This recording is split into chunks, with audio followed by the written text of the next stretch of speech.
नमस्ते, मैं हूं किशोर अजवाणी। आप देख रहे हैं देश का नंबर 1 हिंदी न्यूज चैनल। घड़ी इशारा कर रही है 9 बजे रात का। वक्त 100 बात की एक बात का। बड़ी खबर, महाराष्ट्र में आसमान से बरस रही आफत से जुड़ी मूसलाधार बारिश की वजह से वहां कई जिलों में कोहराम मच गया। महाराष्ट्र के रत्नागिरी, ठाणे, रायगढ़, पालघर, पुणे और सातारा में हालात बेकाबू हो गए। बारिश के बाद सड़कों पर समंदर जैसी लहरें उठती दिखी। नदियों का पानी किनारों को तोड़कर लोगों के घरों में घुस गया। बिगड़ते हालात को देखते हुए मुख्यमंत्री एकनाथ शिंदे ने लोगों से सावधानी बरतने की अपील की। बारिश और बाढ़ की वजह से राज्य के कई जिलों में स्कूल और कॉलेज बंद कर दिए गए। इस बीच मौसम विभाग ने अगले 3 दिन महाराष्ट्र में भारी से बहुत भारी बारिश का अलर्ट जारी कर दिया। लेकिन बाढ़ की सबसे खौफनाक तस्वीर महाराष्ट्र के यवतमाल से सामने आई, जहां एक मोटरसाइकिल सवार लहरों के साथ नदी में बह गया। वहां बीते 2 दिनों में इतनी भीषण बारिश हुई कि नदियां उफान पर आ गई। बारिश के पानी में सड़कें और पुल डूब गए, जिसमें मोटरसाइकिल सवार एक शख्स अपनी जान जोखिम में डालकर पुल को पार करने की कोशिश करते दिखा। लेकिन वहां से बह रहे पानी की रफ्तार इतनी ज्यादा थी कि उसका संतुलन बिगड़ा और वो नदी में बह गया। वहां मौजूद एक शख्स ने अपने मोबाइल कैमरे में इस घटना को रिकॉर्ड कर लिया। 20 सेकंड के इस वीडियो में नदी का पानी पुल के ऊपर से भयानक रफ्तार से बहता दिखा। पुल पर 2 लोग मोटरसाइकिल के साथ फंसे नजर आए। दोनों ने खुद को और मोटरसाइकिल को बचाने की पूरी कोशिश की, लेकिन लहरों की रफ्तार के आगे उनकी एक न चली और मोटरसाइकिल पर बैठा आदमी नदी में बह गया, जबकि दूसरे शख्स ने किसी तरह खुद को संभाल लिया। हालांकि गनीमत ये रही कि कुछ दूरी पर मोटरसाइकिल एक पेड़ में फंस गई, जिससे पानी में बहे उस आदमी की जान बच गई। उधर छत्तीसगढ़ के बस्तर जिले से एक लड़की के करीब 90 फीट ऊंचे झरने से कूदने का खौफनाक वीडियो सामने आया। बताया गया कि घर वालों से विवाद के बाद वो लड़की आत्महत्या करने के इरादे से चित्रकोट झरने से कूद गई, जिसका वीडियो वहां मौजूद कुछ लोगों ने अपने मोबाइल कैमरे में रिकॉर्ड कर लिया, जिसमें चित्रकोट झरने के पास एक पत्थर पर वो लड़की खड़ी नजर आई। इस दौरान वहां मौजूद लोगों ने उसे आवाज देकर रोकने की कोशिश की।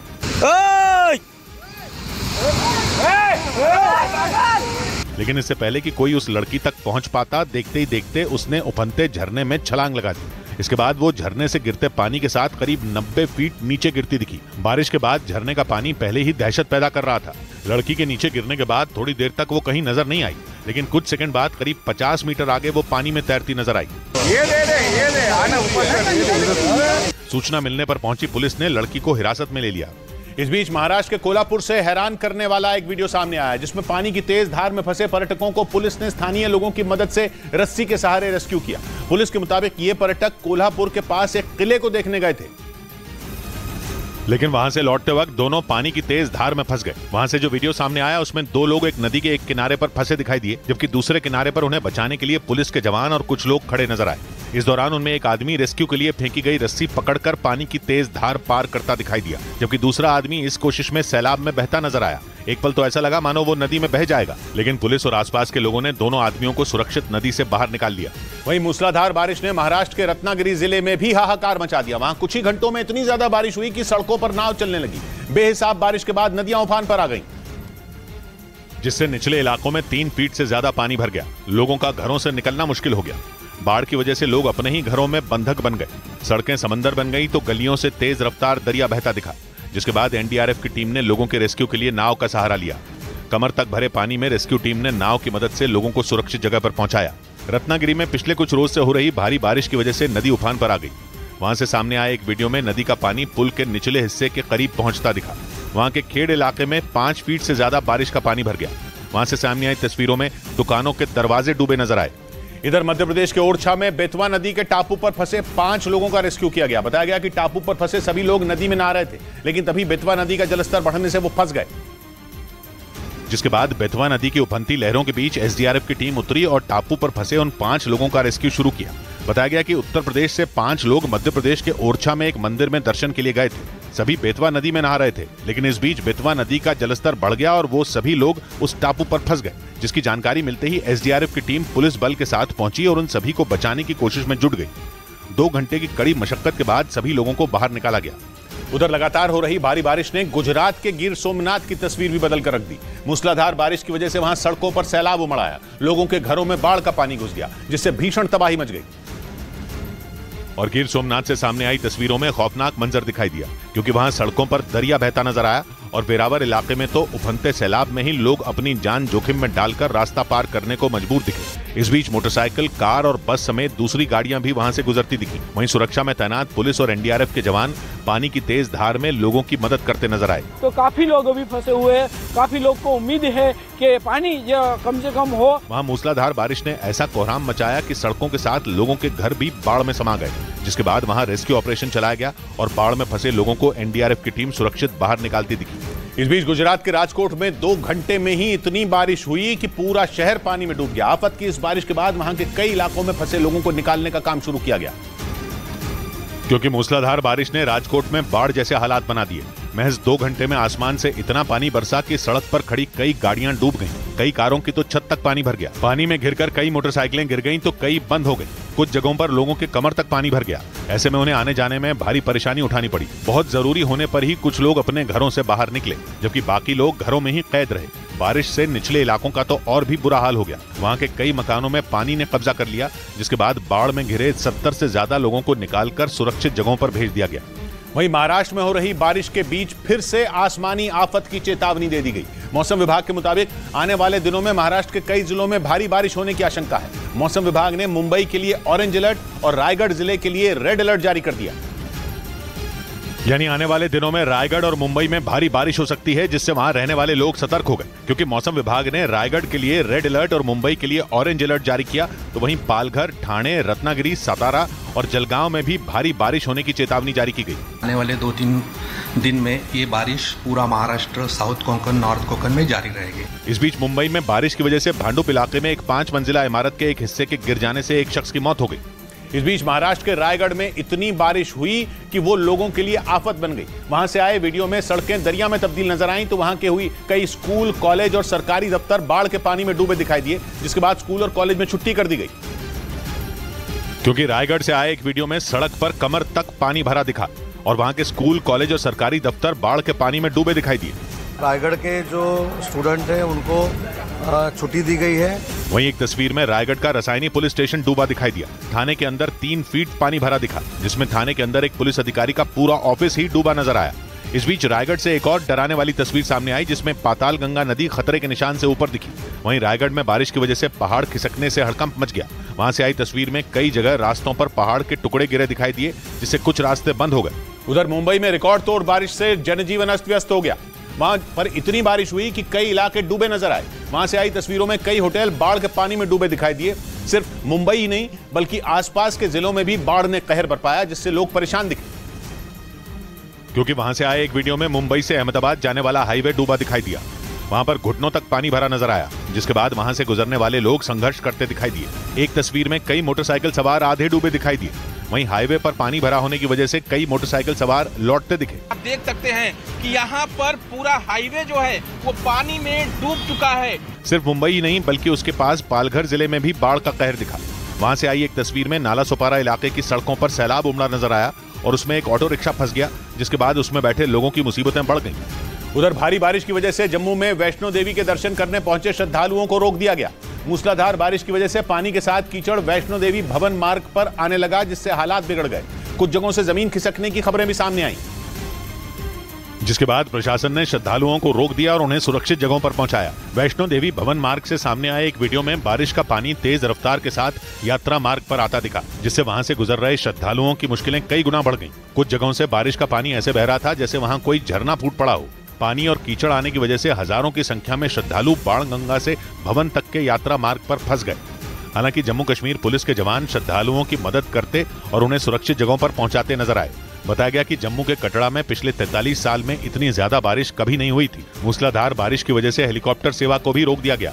वहीं जम्मू कश्मीर के उधमपुर में पहाड़ खिसकने से हड़कंप मच गया, जहां पहाड़ से बड़े बड़े पत्थर जम्मू को श्रीनगर से जोड़ने वाले नेशनल हाईवे पर गिरे, जिससे वो नेशनल हाईवे बंद हो गया। और इस घटना का एक वीडियो भी सामने आया, जिसमें उस पहाड़ का एक हिस्सा खिसकता दिखा। पहले छोटे छोटे पत्थर पहाड़ से गिरते दिखे और फिर अचानक बड़ी चट्टानें जम्मू को श्रीनगर से जोड़ने वाले नेशनल हाईवे पर गिरती नजर आईं।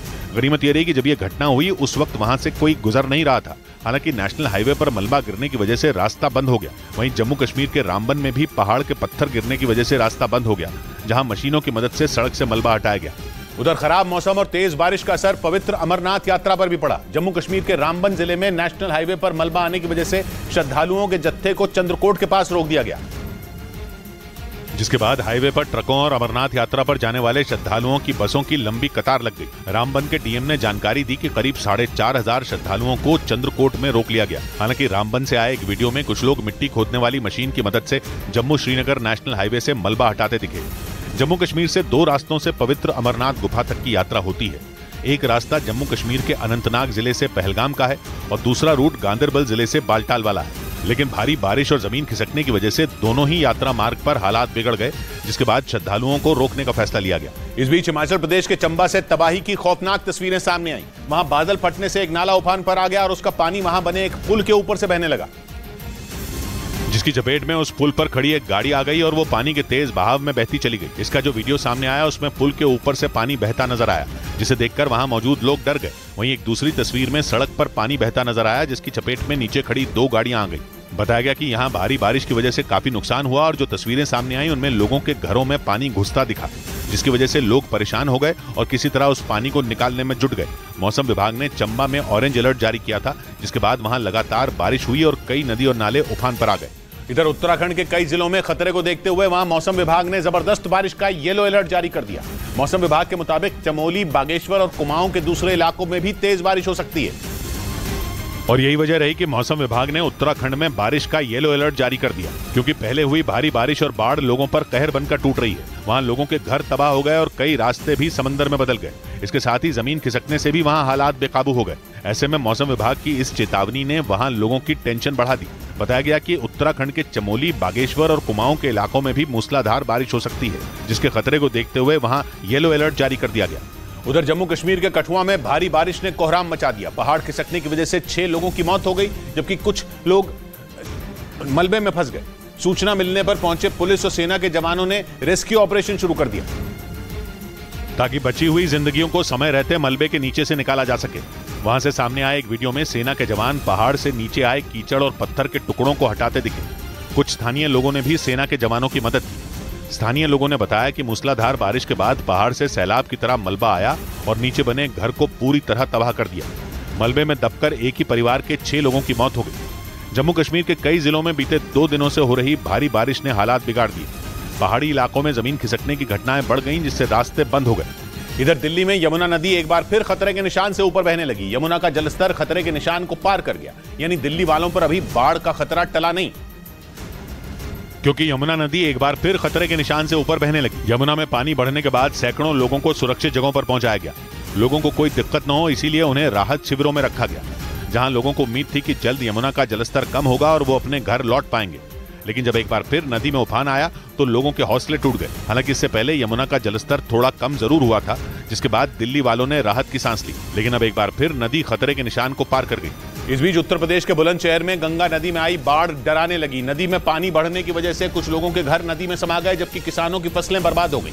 बाढ़ के कहर बरपाने का एक हैरान करने वाला वीडियो भी सामने आया, जिसमें एक मकान नदी में ढहता दिखाई दिया। सामने आए वीडियो में वो मकान किसी ताश के पत्ते की तरह नदी में ढहता नजर आया। नदी में बाढ़ आने से उस मकान की दीवारें कमजोर हो गईं, जिसकी वजह से मकान ही ढह गया।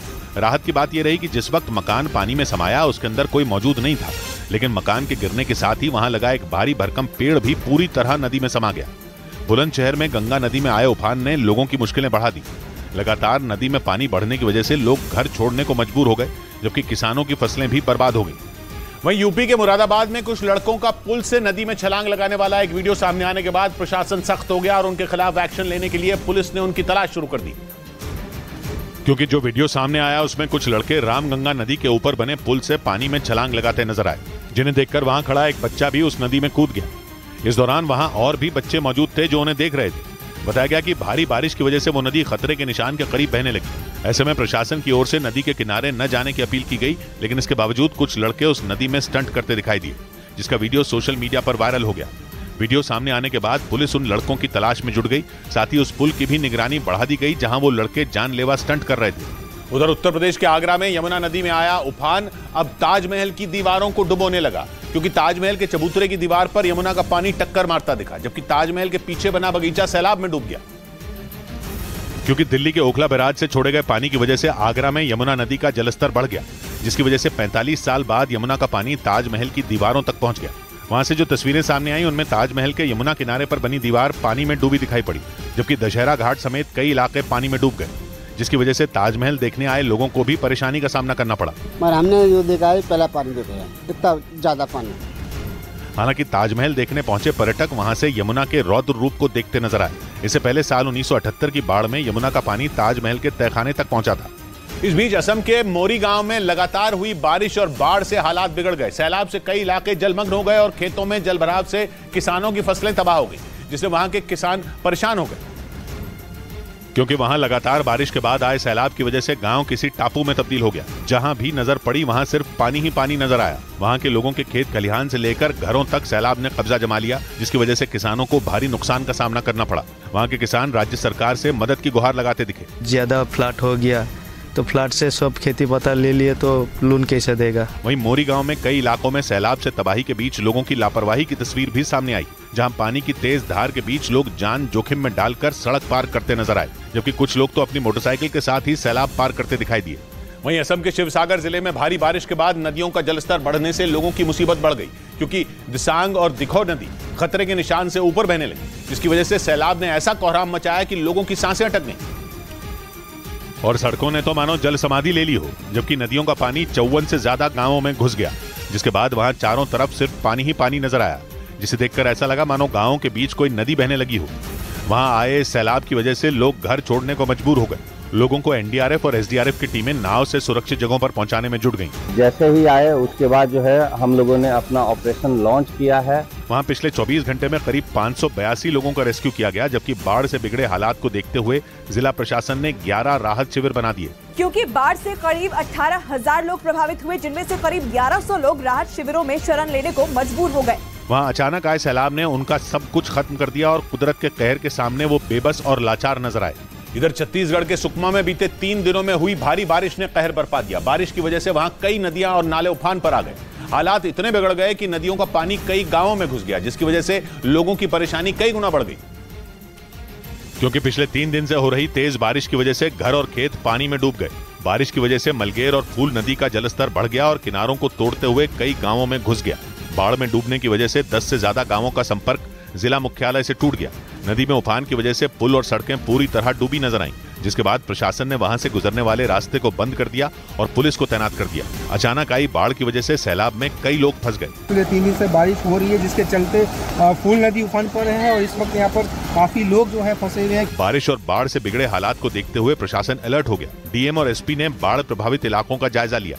उधर पाकिस्तान के इस्लामाबाद में जबरदस्त बारिश ने वहां सब कुछ तहस नहस कर दिया। बारिश के बीच सामने आए एक वीडियो में बड़ा इलाका पानी में डूबा हुआ नजर आया और सड़कों में भी पानी की तेज धार बहती दिखाई दी, जिसने गाड़ियों की रफ्तार रोक दी। क्योंकि तेज बारिश की वजह से वहां सड़कों पर सैलाब उमड़ आया। पाकिस्तान के इस्लामाबाद में जबरदस्त बारिश लोगों पर आफत बनकर बरसी, जिसने वहां सड़कों को डुबो कर रख दिया और वहां से सामने आए एक वीडियो में दूर दूर तक सिर्फ सैलाब दिखाई दिया। वहां सड़क पर पानी की लहरें बहती नजर आईं, जिन्हें देखकर ऐसा लगा जैसे ये कोई नहर या तालाब हो जिसमें बारिश के बाद उफान आ गया हो। वहीं बारिश की वजह से गाड़ियों की रफ्तार थम गई, जिससे लोगों को काफी दिक्कतों का सामना करना पड़ा। हालांकि इस बीच एक तस्वीर में पानी में ही एक कार चलती दिखाई दी। इधर पुलिस सूत्रों के मुताबिक पाकिस्तान की रहने वाली सीमा हैदर को यूपी एटीएस ने पूछताछ के बाद दिल्ली के नजदीक नोएडा के एक सेफ हाउस में शिफ्ट कर दिया। सीमा के साथ उनका एक बेटा और प्रेमी बताए जा रहे सचिन भी मौजूद हैं। सीमा हैदर की असलियत जानने के लिए पिछले 2 दिनों से यूपी एटीएस की टीम उनसे पूछताछ कर रही है। और पुलिस सूत्रों के मुताबिक इन 2 दिनों में सीमा हैदर से करीब 18 घंटे पूछताछ की गई। सूत्रों का कहना है कि पूछताछ में सीमा हैदर ने यह कबूल किया कि उनके भाई और चाचा पाकिस्तानी सेना में हैं, लेकिन वो जासूसी की बात से इनकार करती रही। और पुलिस के सूत्र बताते हैं कि सोमवार को सीमा से करीब 7 घंटे और अगले दिन उनसे करीब 11 घंटे पूछताछ की गई। बाद में सीमा हैदर को रबुपुरा थाने ले जाया गया, जहां उन्हें रात करीब 9 बजे तक थाने में रखा गया। पुलिस सूत्रों के मुताबिक बाद में सुरक्षा कारणों की वजह से उन्हें यूपी एटीएस ने नोएडा के एक सेफ हाउस में शिफ्ट कर दिया। बताया गया कि पाकिस्तानी महिला होने की वजह से उन पर हमले का खतरा मंडरा रहा है, इसलिए सुरक्षा एजेंसियां अलर्ट हैं। और पुलिस सूत्रों के मुताबिक यूपी एटीएस की टीम सीमा हैदर के कोड वर्ड डिकोड करने में जुट गई। जांच एजेंसियों को शक है कि सीमा पाकिस्तान की खुफिया एजेंसी आईएसआई की एजेंट है और वो सचिन से प्यार करने की आड़ में किसी बड़ी साजिश को अंजाम देने की फिराक में है।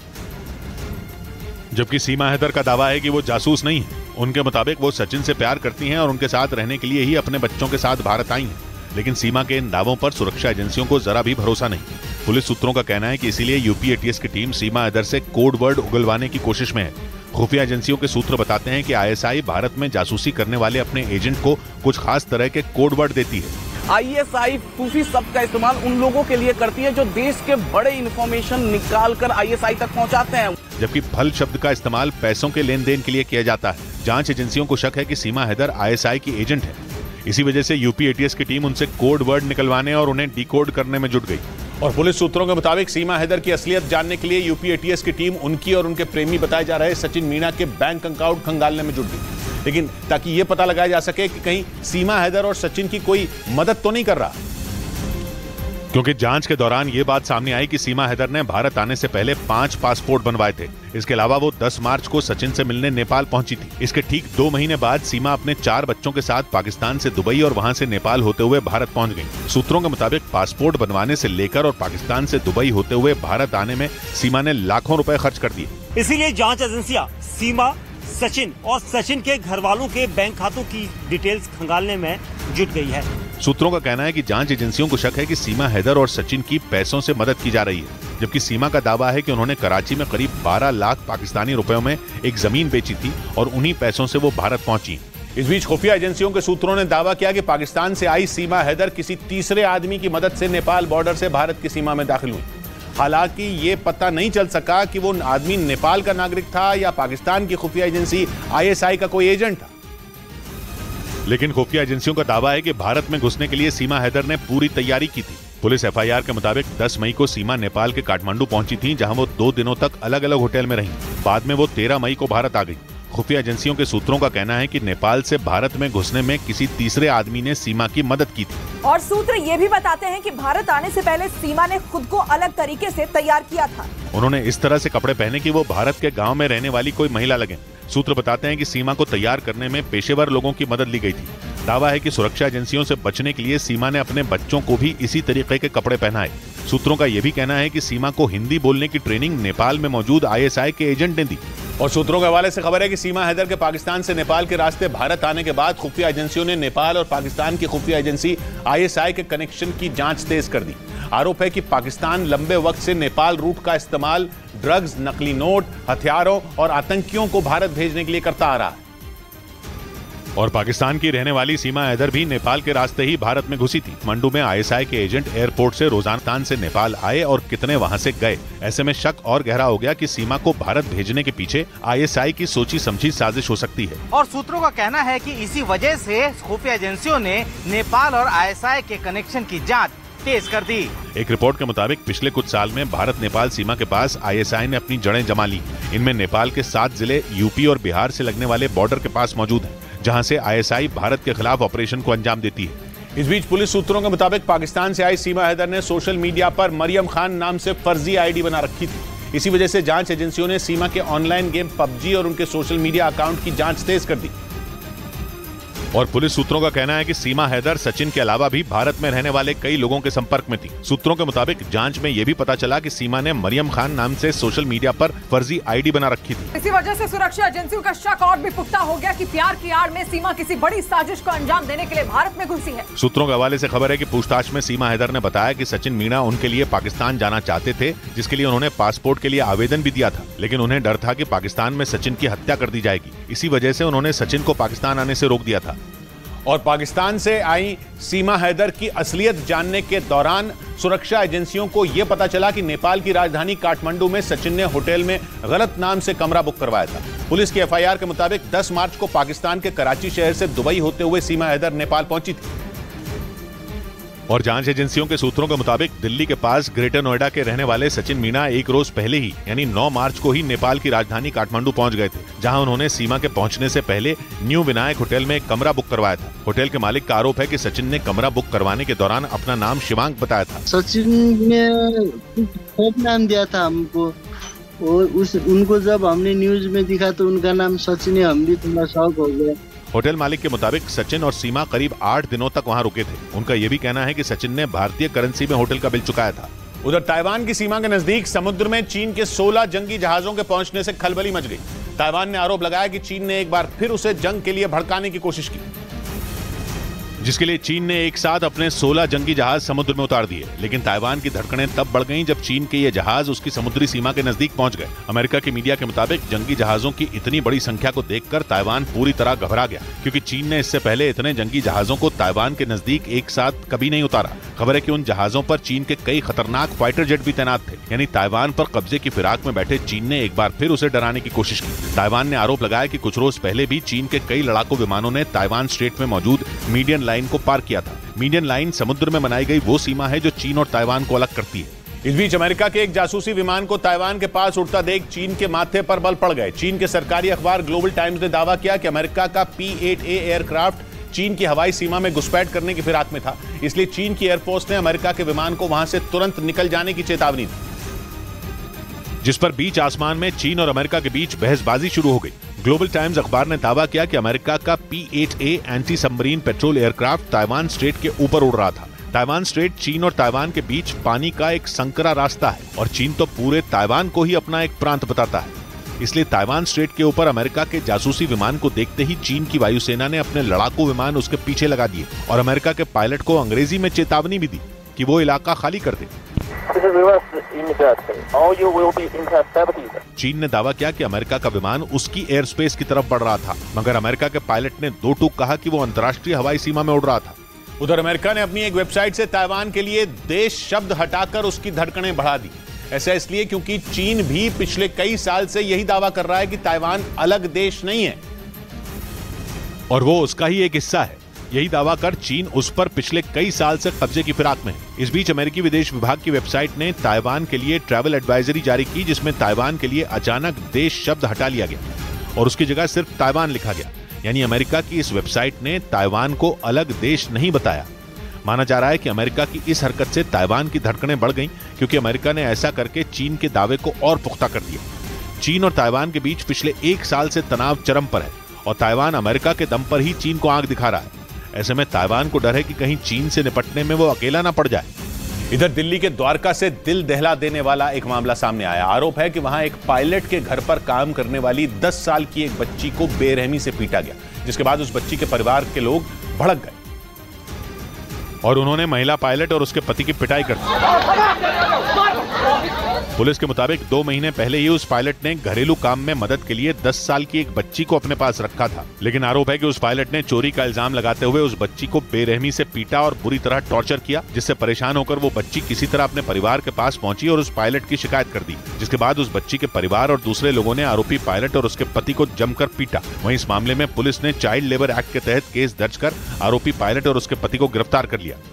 उधर राजस्थान के मंत्री प्रताप सिंह खाचरियावास के भतीजे पर जयपुर के एक होटल में गुंडागर्दी का आरोप लगा। आरोप है कि उन्होंने उस होटल में जमकर तोड़फोड़ की, जिसका एक सीसीटीवी वीडियो भी सामने आया, जिसमें उनके भतीजे हर्षदीप खाचरियावास अपने साथियों के साथ होटल में तोड़फोड़ करते नजर आए।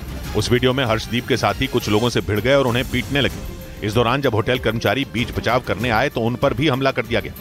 वहां से जो तस्वीरें सामने आई उनमें पुलिस भी वहां खड़ी नजर आई, लेकिन हर्षदीप और उनके साथियों ने इसकी परवाह न करते हुए वहां जमकर तोड़फोड़ की और होटल स्टाफ के साथ मारपीट भी की। बताया गया कि हर्षदीप और उसके साथियों की होटल में रुके कुछ दूसरे लोगों के साथ कहासुनी हो गई थी, जिसके बाद उन्होंने होटल में हंगामा खड़ा कर दिया और उन लोगों को जान से मारने की धमकी दे दी, जिसके बाद पुलिस उन लोगों को वहां से लेकर चली गई। इस बीच मध्य प्रदेश के उज्जैन में महाकाल की सवारी पर थूकने वाले आरोपियों के घर पर बुलडोजर चलाया गया और उनके अवैध निर्माण को तोड़ दिया गया। इस दौरान वहां बड़ी संख्या में पुलिस बल की तैनाती भी की गई, जिनकी निगरानी में यह कार्रवाई की गई। और इसकी जो तस्वीरें सामने आई उसमें नगर निगम की टीम कार्रवाई के दौरान ढोल के साथ पहुंची और कार्रवाई से पहले मुनादी की गई, जिसके बाद आरोपियों के घर का अवैध अतिक्रमण ढहा दिया गया। पुलिस के मुताबिक जिन लोगों पर महाकाल की सवारी पर थूकने का आरोप लगाया गया उनके खिलाफ प्रशासन की तरफ से यह कार्रवाई की गई। जो भी अवैध अतिक्रमण किया गया आज उसको हटाने की कार्रवाई सुबह से की जा रही है। इस दौरान भारी पुलिस बल और नगर निगम के बड़े अधिकारी भी मौजूद रहे। उधर अपने पड़ोस में दुश्मन अमेरिका की एक परमाणु पनडुब्बी पहुंचते ही उत्तर कोरिया के शासक किम जोंग उन बुरी तरह भड़क गए। जवाब में उन्होंने 2 बैलिस्टिक मिसाइलें लॉन्च कर दी। उत्तर कोरिया की अपनी पड़ोसी दक्षिण कोरिया और अमेरिका से कट्टर दुश्मनी है और ये दुश्मनी अब जंग की दहलीज पर खड़ी है। ऊपर से अमेरिका ने अपनी परमाणु पनडुब्बी अपने दोस्त दक्षिण कोरिया भेज दी। जिससे किम जोंग उन ऐसे तमतमाए कि उन्होंने अपनी 2 मिसाइलें ही चला दी। दोनों मिसाइलें कम दूरी की थी, मगर उन्हें चलाकर किम ने धमकी दे डाली कि अमेरिका और दक्षिण कोरिया से उनकी दुश्मनी लंबी चलेगी।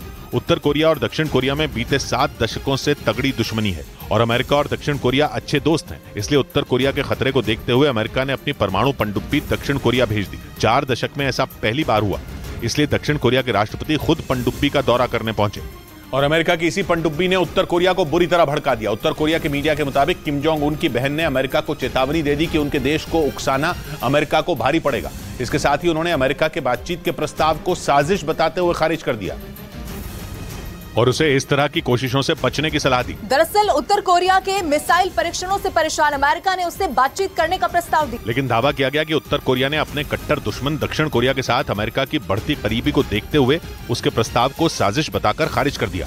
इतना ही नहीं, किम जोंग उन की बहन किम यो जोंग ने अमेरिका को चेतावनी दे दी कि वो उत्तर कोरिया को उकसाना बंद कर दे, वरना उसे इसका अंजाम भुगतना पड़ेगा। किम यो जोंग के मुताबिक अगर अमेरिका को लगता है कि उसकी अपील पर उत्तर कोरिया मिसाइलों के परीक्षण बंद कर देगा तो वो गलत सोचता है। इधर हिमाचल प्रदेश के शिमला के मॉल रोड पर हुए धमाके से वहां दहशत फैल गई। पुलिस के मुताबिक इस हादसे में एक आदमी की मौत हो गई जबकि कई लोग घायल हो गए। इस धमाके का एक सीसीटीवी वीडियो भी सामने आया जिसमें एक रेस्टोरेंट में अचानक जोरदार धमाका हुआ। धमाका इतना तेज था कि उस रेस्टोरेंट के बाहर लगा शीशे का दरवाजा टूट गया और उस रेस्टोरेंट में धुआं भर गया, जिससे डरकर लोग बाहर की तरफ भागने लगे। इसका जो वीडियो सामने आया उसमें धमाके के बाद उस रेस्टोरेंट के ऊपर की दीवार से मलबा गिरने लगा, जिसके बाद वहां अफरा तफरी मच गई और वहां मौजूद लोग अपनी जान बचाकर भागने लगे। तो गैस स्टोव्स हैं और गैस स्टोव से गैस सिलेंडर्स हैं, तो ब्लास्ट लग रहा है गैस के कारण। पुलिस के मुताबिक इस हादसे के बाद उस रेस्टोरेंट के मालिक के खिलाफ FIR दर्ज कर ली गई। वहीं इस मामले की जांच के लिए SIT का भी गठन किया गया जो 1 हफ्ते में जांच कर रिपोर्ट सौंपेगी। उधर उत्तर प्रदेश के मेरठ से हैरान कर देने वाला एक वीडियो सामने आया जिसमें एक पुलिस वाला सरेआम धमकी देता दिखाई दिया। आरोप है कि उसने प्रशासन की कार्रवाई का विरोध कर रहे एक नाबालिग लड़के को सबके सामने धमकी दी, जिसका वीडियो सोशल मीडिया पर वायरल हो गया। इस वीडियो में वो पुलिस वाला बेहद गुस्से में नजर आया और उसने प्रशासन की कार्रवाई का विरोध कर रहे उस नाबालिग पर अपना गुस्सा उतार दिया। पुलिस के मुताबिक मेरठ के सदर बाजार थाना इलाके में एक मकान में कुछ रोज पहले आग लग गई थी, जिसके बाद प्रशासन ने उस मकान को रहने लायक न बताकर उसे तोड़ने का आदेश जारी किया था। लेकिन जब पुलिस की टीम उसे गिराने पहुंची तो उसमें रहने वाले लोग विरोध में उतर आए, जिसके बाद उन लोगों की पुलिस से काफी देर तक बहस हुई। इस बीच मध्य अमेरिका के देश एल सल्वाडोर में आए भूकंप के तेज झटकों ने वहां लोगों को खौफ से भर दिया, जिसकी तीव्रता रिक्टर स्केल पर 6.6 मापी गई। बताया गया कि भूकंप का केंद्र प्रशांत महासागर में था, जिसने मध्य अमेरिका के कई हिस्सों को हिलाकर रख दिया और भूकंप के जोरदार झटके महसूस करने के बाद लोग इधर उधर भागते नजर आए। मध्य अमेरिकी देश एल सल्वाडोर में आए भूकंप के वक्त का एक वीडियो सामने आया जिसमें एक सुपरमार्केट में रखा सामान तेजी से हिलता दिखा, जबकि वहां खरीदारी कर रहे लोगों में हड़कंप मच गया और कुछ लोग तो डरकर अपनी जगह पर खड़े हो गए। बताया गया कि भूकंप का केंद्र एल सल्वाडोर के 43 किलोमीटर दक्षिण में था, जिसकी तीव्रता रिक्टर स्केल पर 6.6 मापी गई। वहीं भूकंप की वजह से नुकसान की कोई खबर सामने नहीं आई। इधर इजराइल के तेल अवीव में न्यायिक सुधार बिल के खिलाफ एक बार फिर हजारों की संख्या में लोग सड़क पर उतर आए, जिन्हें खदेड़ने के लिए पुलिस ने सख्ती बरती और उन पर पानी की बौछार कर दी, लेकिन इसके बाद भी प्रदर्शनकारी सड़क पर डटे रहे और बेंजामिन नेतन्याहू सरकार के खिलाफ जमकर हल्ला बोला। इजराइल के तेल अवीव में हजारों की संख्या में मौजूद लोगों ने न्यायिक सुधार बिल पर अपना विरोध दर्ज करा दिया। इस दौरान प्रदर्शनकारियों ने सड़क पर कब्जा जमा लिया और हाथों में झंडे लेकर नारेबाजी की। वहीं प्रदर्शन कर रहे लोगों को हटाने के लिए पुलिस ने पानी की बौछार कर दी, लेकिन प्रदर्शनकारी पुलिस के सामने डटे रहे। जबकि वहां से सामने आई दूसरी तस्वीर में भीड़ एक रेलवे स्टेशन में प्रदर्शन करती नजर आई। इसके अलावा गुस्साए लोगों ने तेल अवीव की स्टॉक एक्सचेंज पर धावा बोल दिया और वहां नकली नोट उछालकर भ्रष्टाचार के खिलाफ विरोध जताया। इधर मीडिया रिपोर्ट के हवाले से खबर है कि पाकिस्तान में बढ़ रही आतंकी घटनाओं से बौखलाकर वहां के कुछ रक्षा विशेषज्ञों ने अफगानिस्तान पर F-16 और ड्रोन से हमला करने की मांग कर दी। आतंकी संगठन TTP यानी तहरीके तालिबान पाकिस्तान ने वहां पिछले 1 साल में कई आतंकी घटनाओं को अंजाम दिया, जिसे देखते हुए पाकिस्तान के कुछ रक्षा विशेषज्ञों ने अफगानिस्तान को सबक सिखाने की मांग कर दी, क्योंकि उनका आरोप है कि TTP समेत दूसरे आतंकी संगठनों को भी अफगानिस्तान की सत्ता पर बैठे तालिबान ही बढ़ावा देते हैं। और तालिबान की मदद से TTP के आतंकियों ने पिछले 1 साल में पाकिस्तान में कई धमाके करवाए, जिसे देखते हुए पाकिस्तान के कुछ डिफेंस एक्सपर्ट ने शहबाज शरीफ सरकार से अफगानिस्तान पर हमला करने की मांग की। उन्होंने इसके लिए अमेरिका से मिले F-16 लड़ाकू विमानों और ड्रोन का इस्तेमाल करने की नसीहत दी, ताकि अफगानिस्तान में मौजूद आतंकियों का सफाया किया जा सके। पाकिस्तान आतंकी संगठन TTP से इसलिए भी खौफ में है क्योंकि उसके निशाने पर वहां की सेना और पुलिस है। इस बीच बलूचिस्तान में सेना के कैंप पर हुए हमले के बाद पाकिस्तान और तालिबान में टकराव बढ़ता जा रहा है। कुछ रोज पहले हुए उस हमले की जिम्मेदारी टीटीपी यानी तहरीक तालिबान पाकिस्तान ने ली थी और पाकिस्तान का आरोप है कि तालिबान टीटीपी को शह देकर उसकी सेना पर हमले करवा रहे हैं। और इसी वजह से पाकिस्तान के सेना प्रमुख आसिम मुनीर और रक्षा मंत्री ख्वाजा मोहम्मद आसिफ ने एक रोज पहले तालिबान को खरी खरी सुनाई थी। साथ ही उन्होंने तालिबान को अंजाम भुगतने की धमकी भी दी थी, क्योंकि पाकिस्तान ये मानता है कि टीटीपी तालिबान की कठपुतली की तरह काम करता है। यही वजह है कि पाकिस्तानी सेना के कमांडरों ने तालिबान पर लगाम लगाने की प्लानिंग की।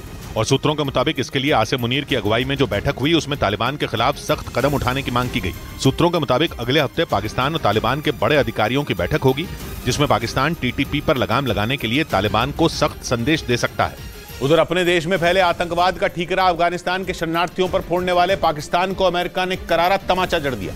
पाकिस्तान में पिछले कुछ दिनों में हुए आतंकी हमलों के बाद वहां के रक्षा मंत्री ने इसके लिए अफगानिस्तान के शरणार्थियों को जिम्मेदार बताया था, क्योंकि पाकिस्तान के मुताबिक अफगानिस्तान से लगने वाली उसकी सीमा के पास करीब 8 लाख से ज्यादा अफगानी शरणार्थी रहते हैं। और पाकिस्तान के रक्षा मंत्री ने इन्हीं अफगान शरणार्थियों पर पाकिस्तान में हुए आतंकी हमले में मदद करने का आरोप लगाया, क्योंकि वहां हुए ज्यादातर हमलों की जिम्मेदारी टीटीपी यानी तहरीक तालिबान पाकिस्तान नाम के आतंकी संगठन ने ली, जिसे पाकिस्तान तालिबान का मुखौटा मानता है। हालांकि अमेरिका ने साफ कर दिया कि पाकिस्तान के आरोपों से जुड़े कोई सबूत हासिल नहीं हुए। इधर उत्तराखंड के चमोली जिले में अलकनंदा नदी के पास एक सीवर ट्रीटमेंट प्लांट में करंट लगने से 17 लोगों की मौत हो गई। इस दर्दनाक हादसे में कई लोग घायल भी हो गए, जिन्हें अस्पताल में भर्ती कराया गया। मरने वालों में एक पुलिसकर्मी और होमगार्ड के 3 जवान भी शामिल हैं।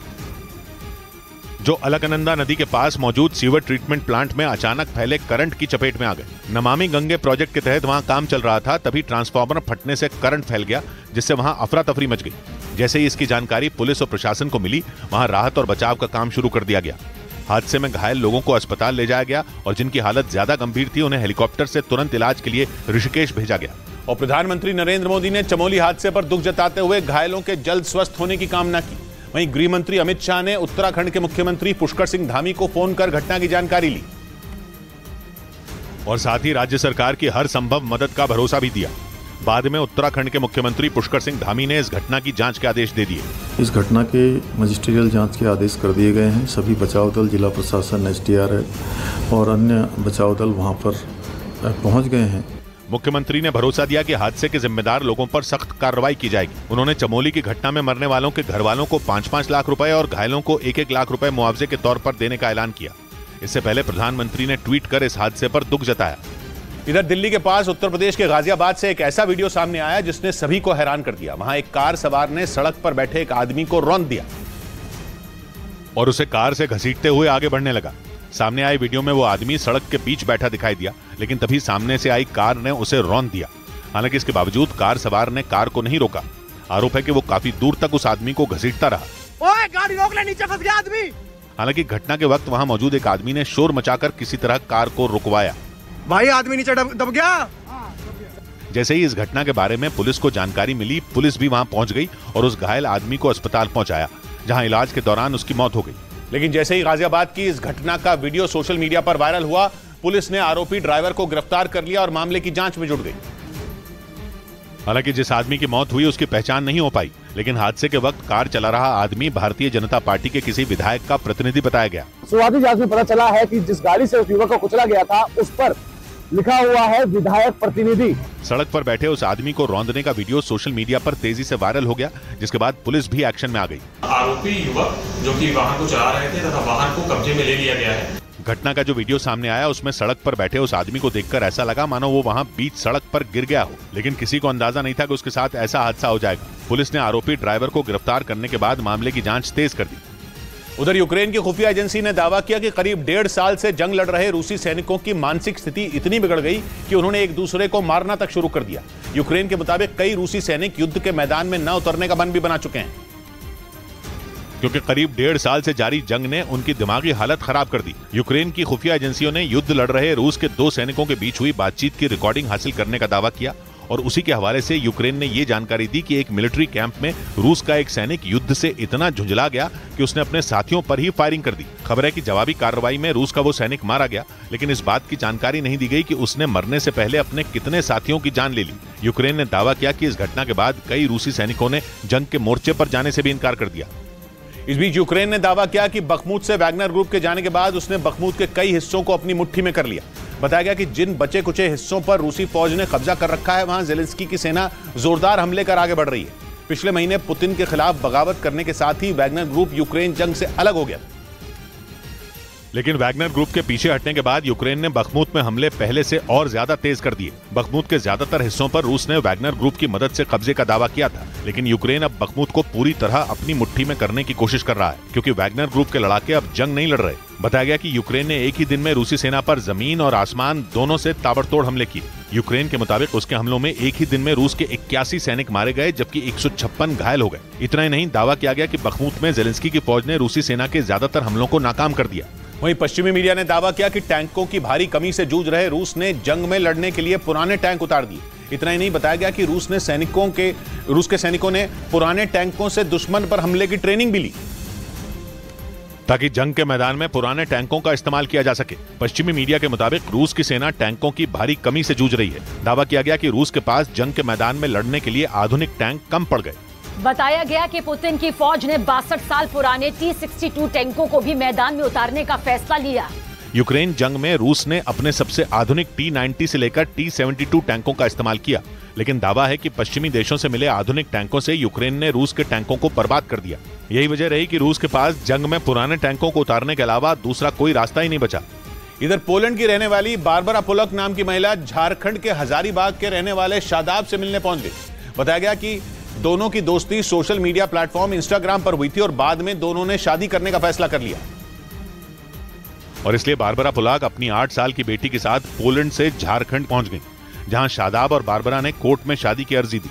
बताया गया कि शादाब रील्स बनाने के शौकीन हैं और सोशल मीडिया के जरिए ही उन दोनों की दोस्ती हुई।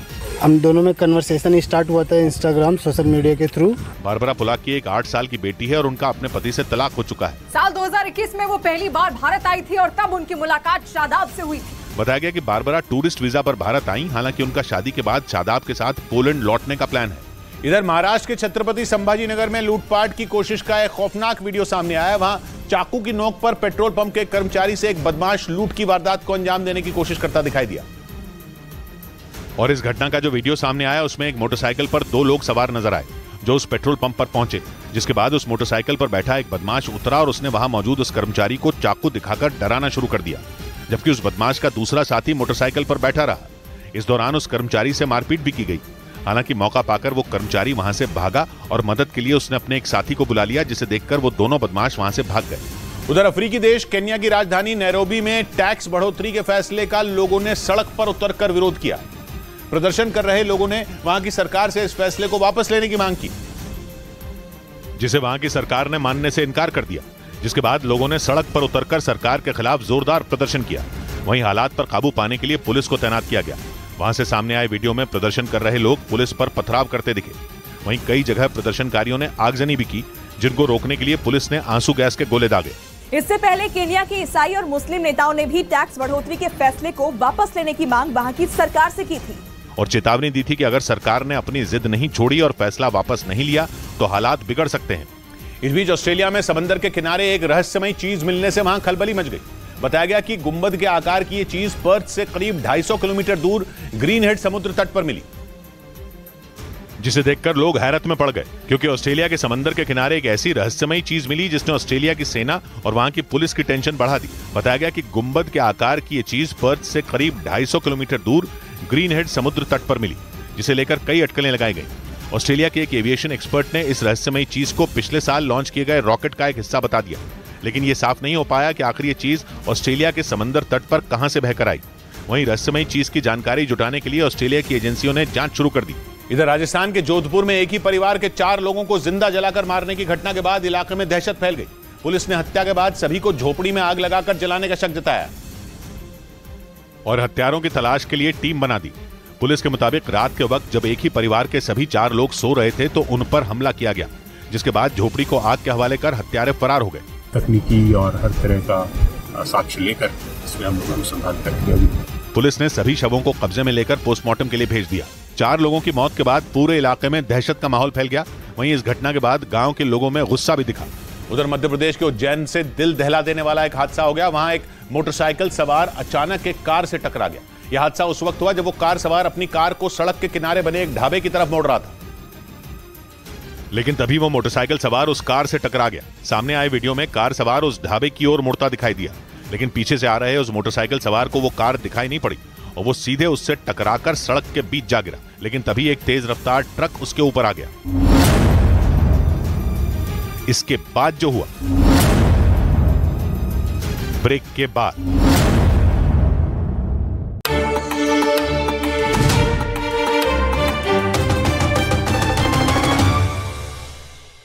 के करीब 90 फीट ऊंचे झरने से कूदने का खौफनाक वीडियो सामने आया।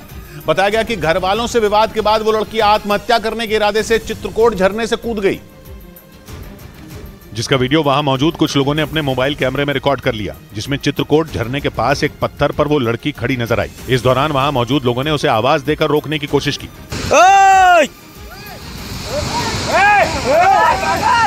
लेकिन इससे पहले कि कोई उस लड़की तक पहुंच पाता, देखते ही देखते उसने उफनते झरने में छलांग लगा दी। इसके बाद वो झरने से गिरते पानी के साथ करीब 90 फीट नीचे गिरती दिखी। बारिश के बाद झरने का पानी पहले ही दहशत पैदा कर रहा था।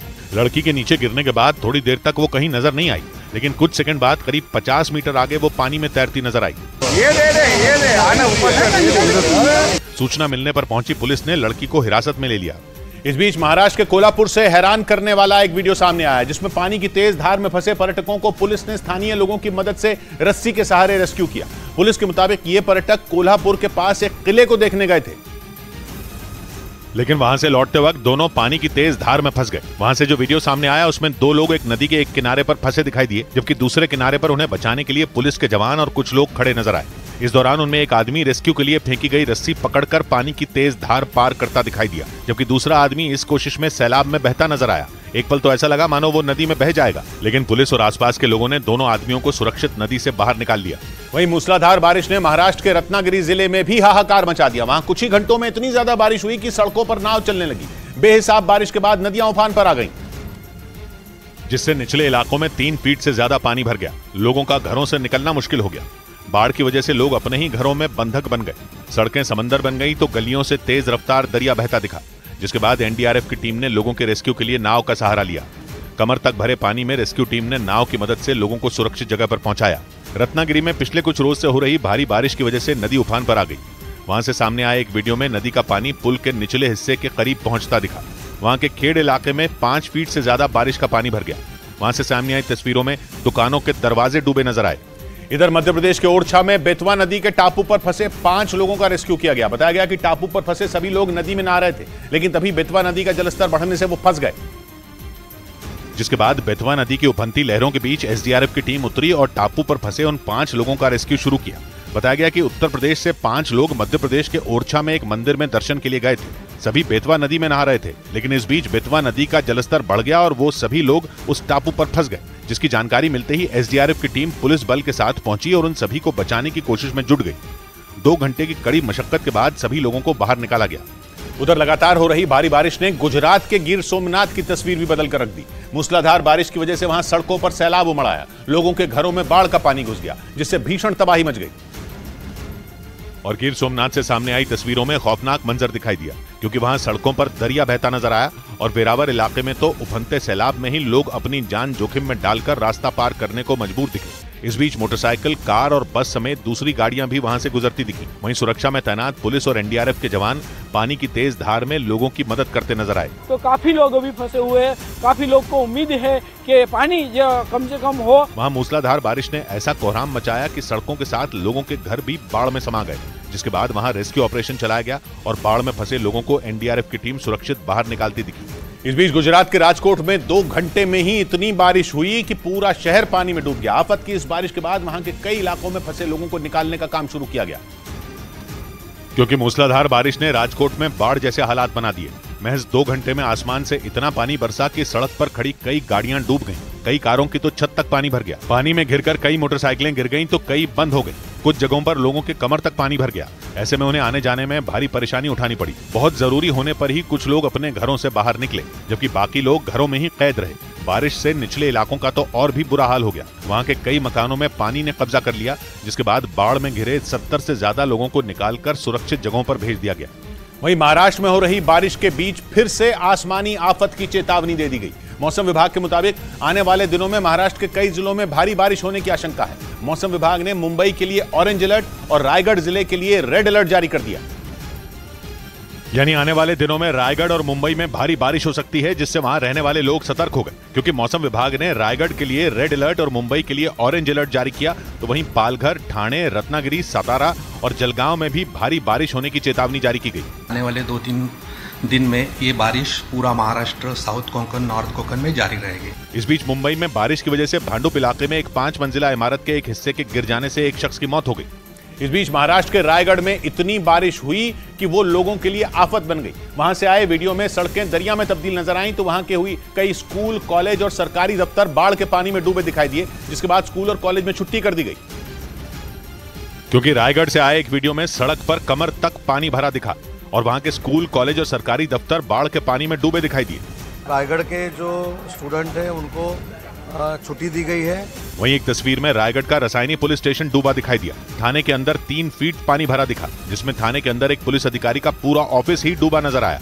इस बीच रायगढ़ से एक और डराने वाली तस्वीर सामने आई, जिसमें पाताल गंगा नदी खतरे के निशान से ऊपर दिखी। वहीं रायगढ़ में बारिश की वजह से पहाड़ खिसकने से हड़कंप मच गया। वहां से आई तस्वीर में कई जगह रास्तों पर पहाड़ के टुकड़े गिरे दिखाई दिए, जिससे कुछ रास्ते बंद हो गए। उधर मुंबई में रिकॉर्ड तोड़ बारिश से जनजीवन अस्त व्यस्त हो गया। वहां पर इतनी बारिश हुई कि कई इलाके डूबे नजर आए। वहां से आई तस्वीरों में कई होटल बाढ़ के पानी में डूबे दिखाई दिए। सिर्फ मुंबई ही नहीं बल्कि आसपास के जिलों में भी बाढ़ ने कहर बरपाया, जिससे लोग परेशान दिखे। क्योंकि वहां से आए एक वीडियो में मुंबई से अहमदाबाद जाने वाला हाईवे डूबा दिखाई दिया। वहां पर घुटनों तक पानी भरा नजर आया, जिसके बाद वहां से गुजरने वाले लोग संघर्ष करते दिखाई दिए। एक तस्वीर में कई मोटरसाइकिल सवार आधे डूबे दिखाई दिए। वहीं हाईवे पर पानी भरा होने की वजह से कई मोटरसाइकिल सवार लौटते दिखे। आप देख सकते हैं कि यहाँ पर पूरा हाईवे जो है वो पानी में डूब चुका है। सिर्फ मुंबई ही नहीं बल्कि उसके पास पालघर जिले में भी बाढ़ का कहर दिखा। वहां से आई एक तस्वीर में नाला सोपारा इलाके की सड़कों पर सैलाब उमड़ा नजर आया और उसमें एक ऑटो रिक्शा फंस गया, जिसके बाद उसमें बैठे लोगों की मुसीबतें बढ़ गईं। बड़ी खबर महाराष्ट्र में आसमान से बरस रही आफत से जुड़ी। मूसलाधार बारिश की वजह से वहां कई जिलों में कोहराम मच गया। महाराष्ट्र के रत्नागिरी, ठाणे, रायगढ़, पालघर, पुणे और सातारा में हालात बेकाबू हो गए। बारिश के बाद सड़कों पर समंदर जैसी लहरें उठती दिखी। नदियों का पानी किनारों को तोड़कर लोगों के घरों में घुस गया। बिगड़ते हालात को देखते हुए मुख्यमंत्री एकनाथ शिंदे ने लोगों से सावधानी बरतने की अपील की। बारिश और बाढ़ की वजह से राज्य के कई जिलों में स्कूल और कॉलेज बंद कर दिए गए। इस बीच मौसम विभाग ने अगले 3 दिन महाराष्ट्र में भारी से बहुत भारी बारिश का अलर्ट जारी कर दिया। लेकिन बाढ़ की सबसे खौफनाक तस्वीर महाराष्ट्र के यवतमाल से सामने आई, जहां एक मोटरसाइकिल सवार लहरों के साथ नदी में बह गया। वहां बीते 2 दिनों में इतनी भीषण बारिश हुई कि नदियां उफान पर आ गईं। बारिश के पानी में सड़कें और पुल डूब गए, जिसमें मोटरसाइकिल सवार एक शख्स अपनी जान जोखिम में डालकर पुल को पार करने की कोशिश करते दिखा। लेकिन वहां से बह रहे पानी की रफ्तार इतनी ज्यादा थी कि उसका संतुलन बिगड़ा और वो नदी में बह गया। वहां मौजूद एक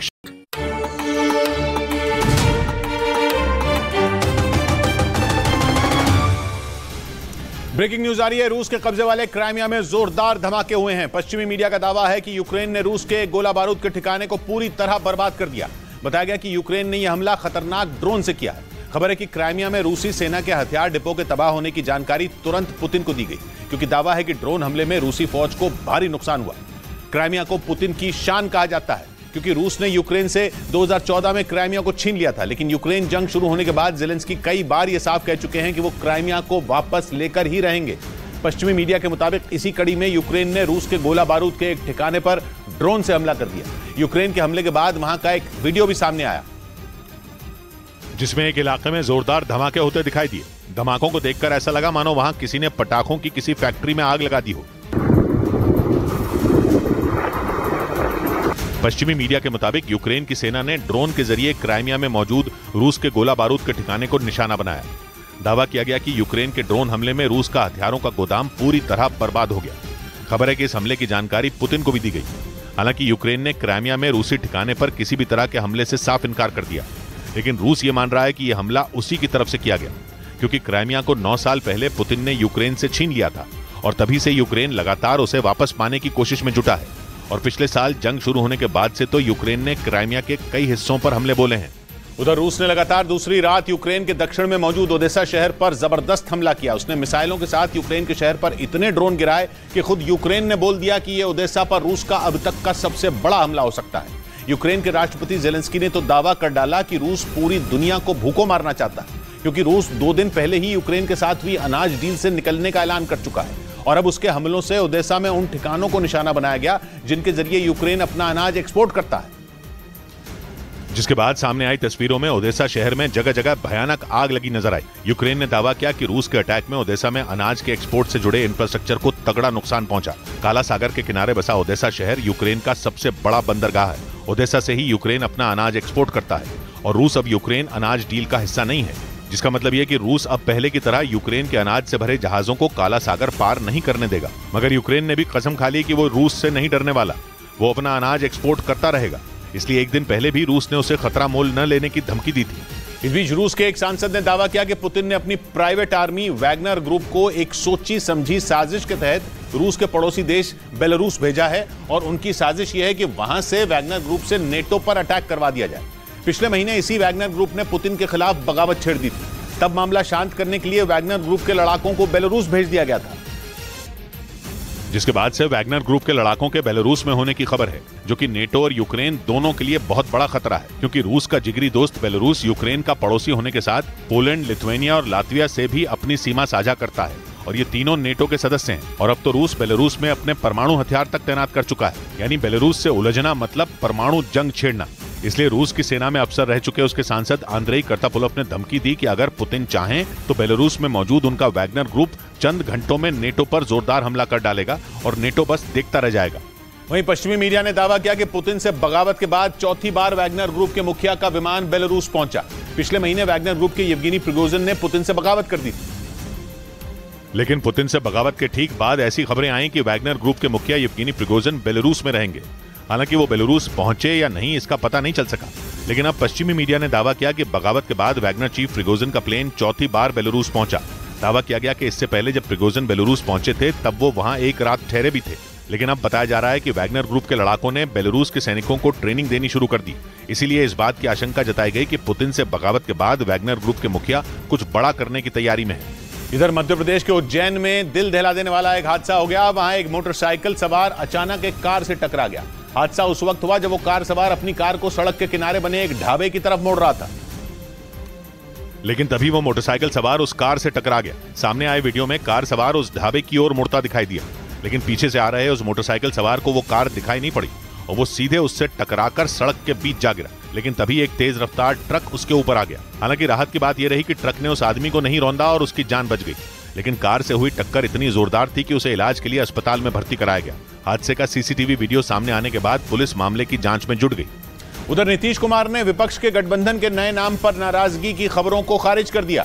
बेंगलुरु में विपक्ष की 26 पार्टियों की बैठक में विपक्षी गठबंधन का नाम इंडिया यानी Indian national developmental inclusive alliance रखा गया, जिसके बाद खबरें उड़ी कि नीतीश को यह नाम पसंद नहीं आया, क्योंकि उन्होंने तर्क दिया कि इंडिया नाम एनडीए से मिलता जुलता है। जिसके बाद राहुल ने उन्हें समझाया और नीतीश बेमन से नए नाम पर मान गए। लेकिन खबर आई कि अपनी नाराजगी दिखाने के लिए नीतीश बेंगलुरु से जल्दबाजी में निकल गए और उन्होंने विपक्ष की बैठक के बाद हुई प्रेस कॉन्फ्रेंस में हिस्सा नहीं लिया। लेकिन इन सारी अटकलों पर नीतीश ने अगले ही दिन फुल स्टॉप लगा दिया।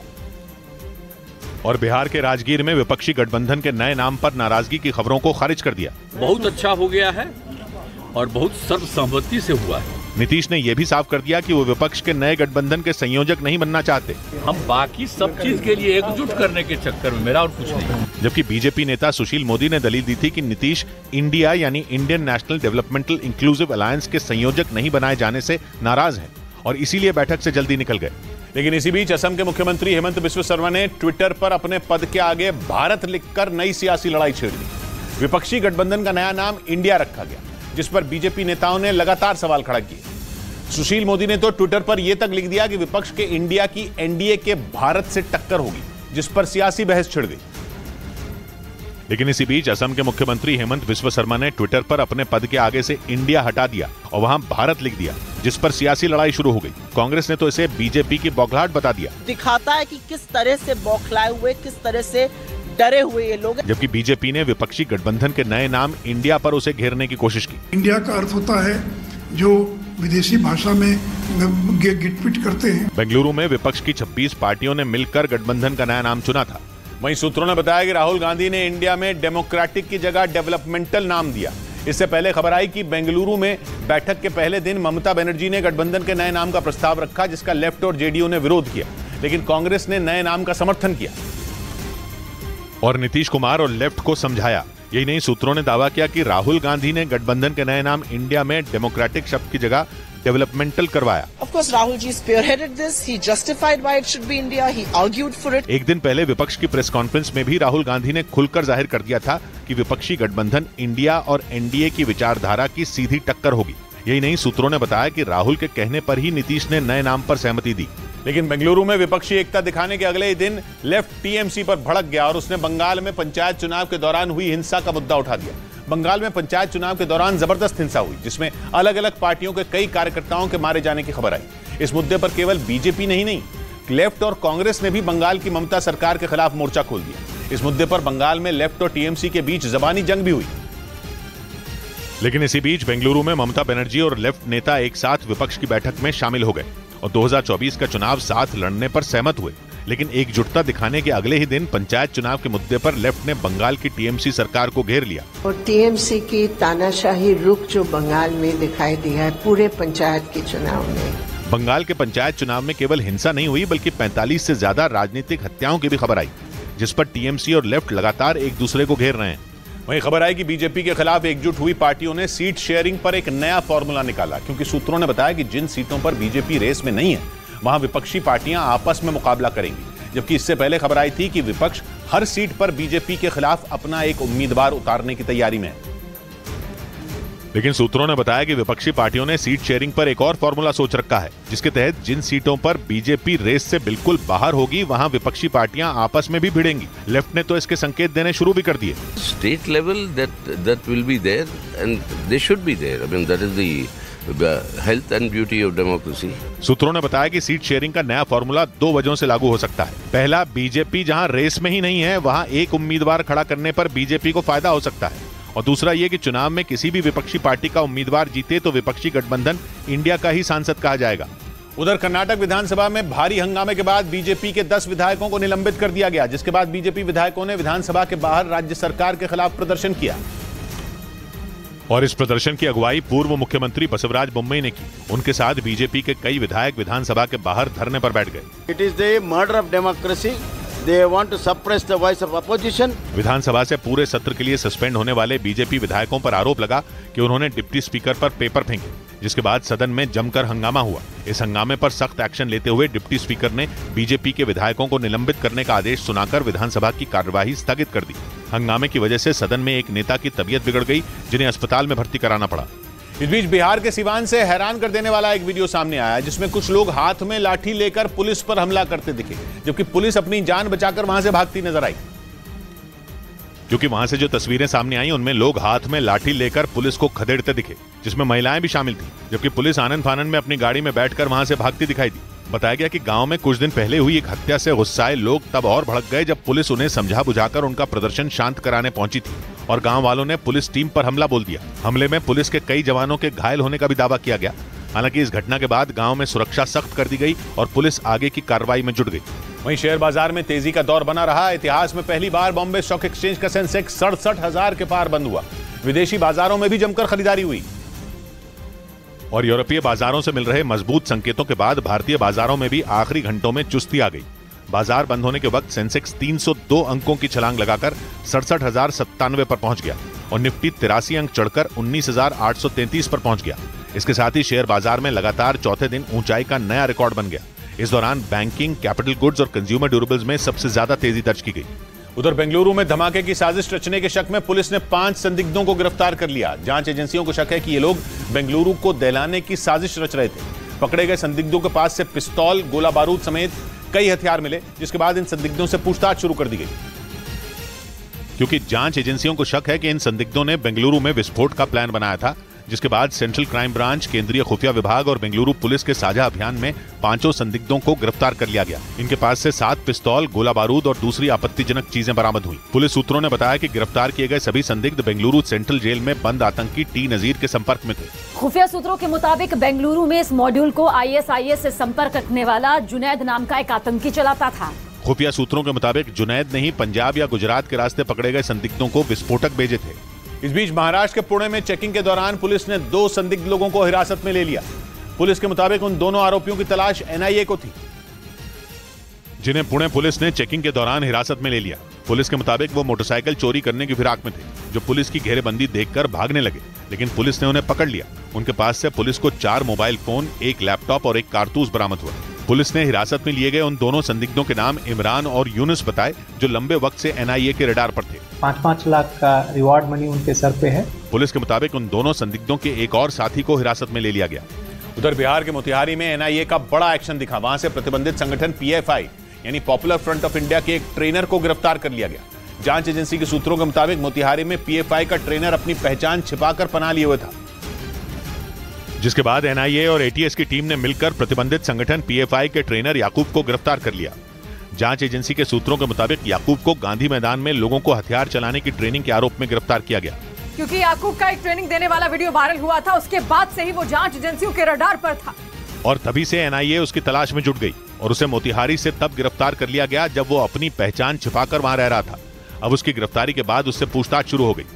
इस बीच पश्चिमी मीडिया ने दावा किया कि हिजाब आंदोलन तेज होने से घबराए ईरान में स्कूल और कॉलेजों पर सख्ती बढ़ा दी गई।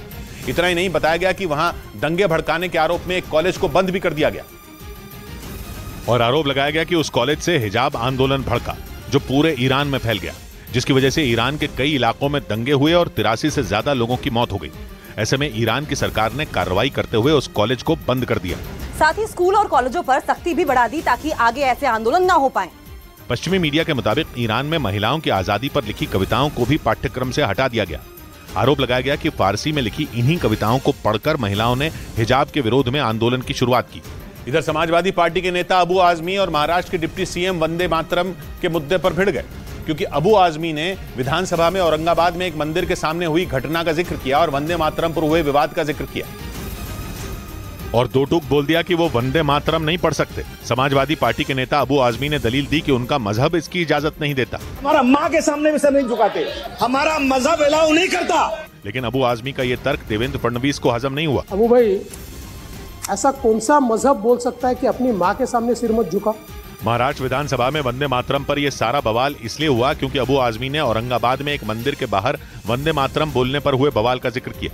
उधर रूस की खुफिया एजेंसी FSB ने मॉस्को में यूक्रेन की एक जासूस को पकड़ने का दावा किया। आरोप है कि यूक्रेन की ये जासूस वहां तैनात रूसी सेना के अधिकारियों की गतिविधियों का पता लगाने में जुटी थी, लेकिन समय रहते यूक्रेन की उस जासूस को रूस की खुफिया एजेंसी FSB ने मॉस्को में पकड़ने का दावा किया।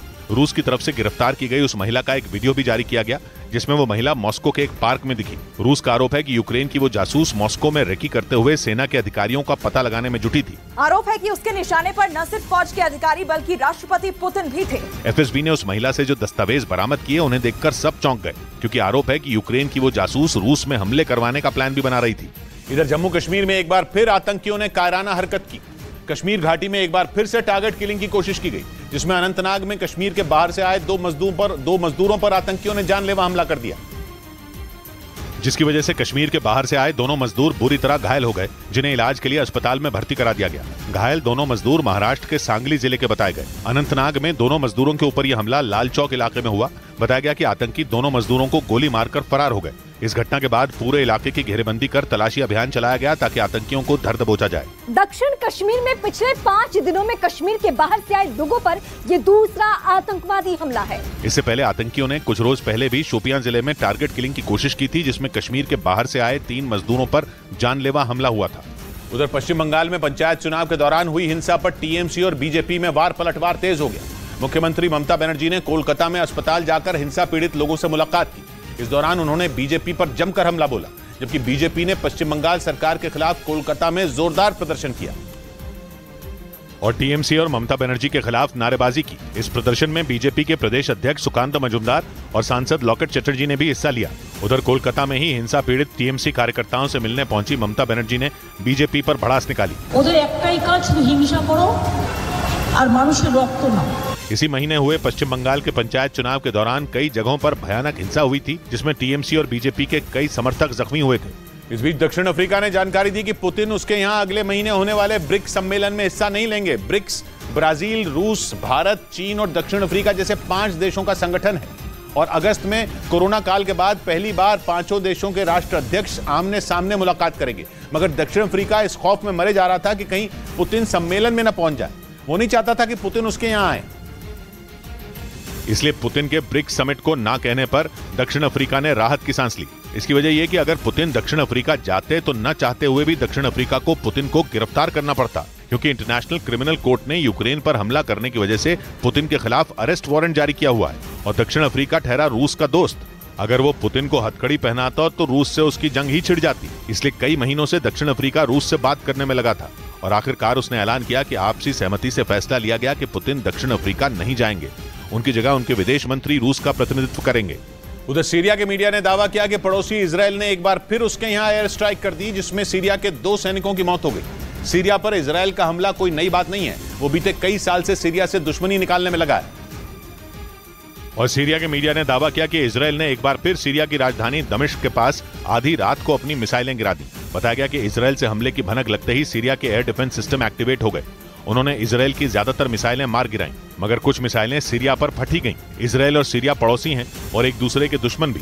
ऊपर से इजराइल की दूसरी परेशानी यह है कि उसका दुश्मन नंबर 1 ईरान सीरिया का दोस्त है। सीरिया में 12 साल से गृह युद्ध छिड़ा हुआ है और वहां राष्ट्रपति बशर अल असद की सरकार को बचाए रखने के लिए ईरान के लड़ाके सीरिया के विद्रोहियों से लड़ रहे हैं। इजराइल दावा करता है कि वो ईरान के उन्हीं लड़ाकों पर हमला करता है।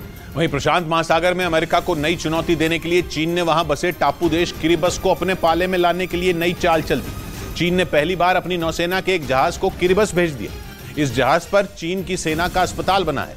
बताया गया कि जहाज पर मौजूद स्वास्थ्यकर्मी तो किरिबस में मरीजों का इलाज करेंगे, लेकिन चीन के कमांडिंग अफसर किरिबस के राष्ट्रपति और दूसरे बड़े नेताओं से मिलने वाले हैं। यानी चीन मदद की आड़ में किरिबस को अपने एहसानों का गुलाम बनाना चाहता है और वो यूं ही किरिबस जैसे छोटे से देश को इतनी तवज्जो नहीं दे रहा। बात यह है कि चीन प्रशांत महासागर में अमेरिका से अपनी दुश्मनी निकालना चाहता है, क्योंकि मध्य प्रशांत महासागर में बसा किरिबस अमेरिका का पुराना दोस्त है और प्रशांत महासागर में दबदबे के लिए चीन और अमेरिका काफी वक्त से आमने सामने हैं। ऊपर से किरिबस से अमेरिका का हवाई राज्य ज्यादा दूर नहीं है, दोनों के बीच करीब 4000 किलोमीटर का फासला है। ऐसे में अगर चीन किरिबस को अपनी मुट्ठी में कर ले तो उसके लिए जंग में अमेरिका पर हमला करना काफी आसान हो जाएगा। इसी वजह से चीन पिछले कुछ वक्त से किरिबस से अपनी करीबी बढ़ाकर अमेरिका का पत्ता काटने की कोशिश में लगा है।